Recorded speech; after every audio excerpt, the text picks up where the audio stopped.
সবার সিনারি রাখি।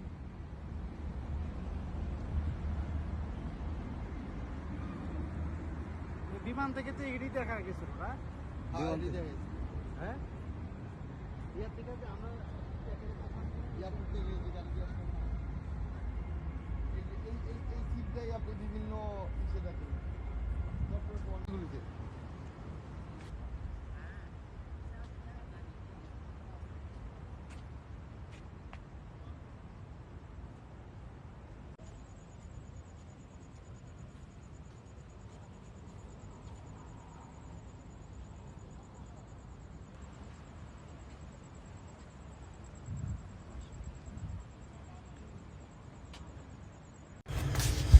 আসসালামু আলাইকুম।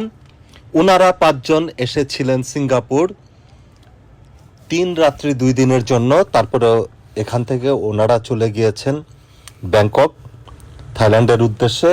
যাই হোক, যেহেতু ওনারা এখানে ঘুরতে আসছেন আর আমি এখানে কাজ করি, ওনাদের সাথে আমার টাইমিং সেট হবে না, এটাই স্বাভাবিক। তারপরেও সন্ধ্যাবেলা যখন আমি অবসরে, তখন ওদের সাথে মিট করি, ভালো লেগেছে। জাস্ট মেরিনা এরিয়াটা ওদের সাথে 2 দিন ছিলাম, খুবই ভালো লেগেছে।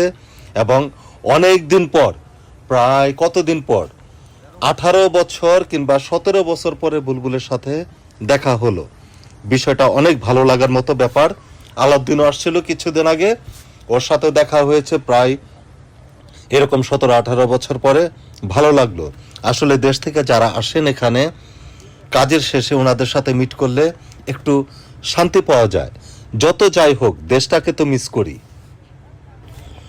আমাদের দেশে যদি কর্মসংস্থান থাকতো এবং মজুরিটা যদি ঠিক মতো পেতাম, কে বিদেশ আসতো? আসলে আমাদের দেশে প্রচুর কর্মসংস্থানের ব্যাপার স্যাপার আছে, যেটা অনেক মানুষ একটা জায়গায় কাজ করতে পারে, কিন্তু আসলে কিছু কিছু মানুষ রাজনৈতিক প্রভাব, যার কারণে আমরা এক জায়গায় কাজ করতে পারি না। এটা একটা ব্যাপার। কিন্তু আমরা চাই দেশের জন্য কাজ করতে।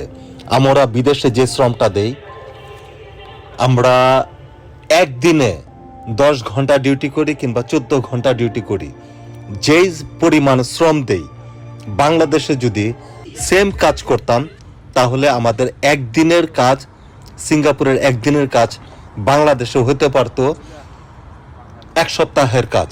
আর কিছু কিছু কাজ একদিনের কাজ, যেটা বাংলাদেশের একটা যদি শ্রমিক করতো, তার 1 মাস লেগে যেত। আসলে বাংলাদেশ হচ্ছে হলো আমাদের জন্য অনেক স্লো একটা কান্ট্রি, যেটার মধ্যে সেফটি পারপাসটাও দেখা হয় না।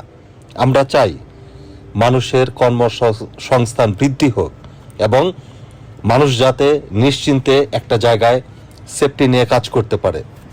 তারপরেও দেশের জন্য দোয়া করি যে দেশটা যাতে ভালো হয়ে যায়, সামনের দিকে এগিয়ে যায়, মানুষ সুশিক্ষিত হোক এবং সুশিক্ষিত মানুষের পাশাপাশি অনেক ভালো মানুষ তৈরি হোক।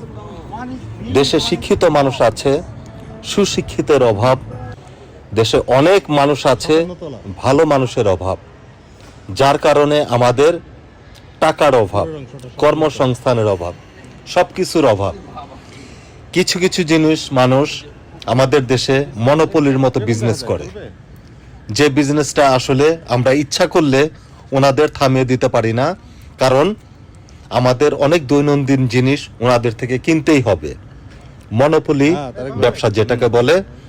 যাই হোক, তারপরে ভালো লাগছে বুলবুলদের সাথে আড্ডা মারতে।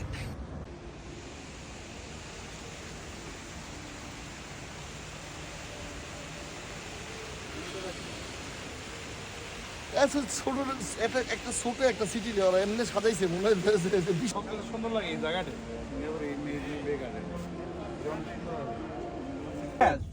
খাওয়া থাকা হোটেল সব সস্তা, ট্রান্সপোর্ট সহ।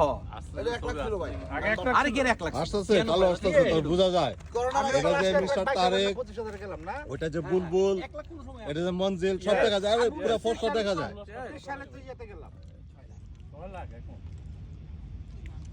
ভাই কি লাগবে ভাই? ভাই এখন বাড়া কারণ নাকি? যা লাগার আপনি লাগান। রুমা ছিল আগে 150 টাকা, এখন হচ্ছে 300 টাকা। দাম বাইরে গেছে। আর রিয়াল ছিল 28 টাকা 29 টাকা এখন সাইফুল ভাই 23 টাকা আপনি গেছেন হইছে 33 টাকা সাইফুল ভাই পুরা পাঞ্জাবি লাগতেছে লাল লাগতেছে মাশাআল্লাহ হালাদার ভাই নাম্বার 1 রিয়াজউদ্দিন ভুইয়া আর সিংটা সুন্দর এটা আসবো দেখেন পরে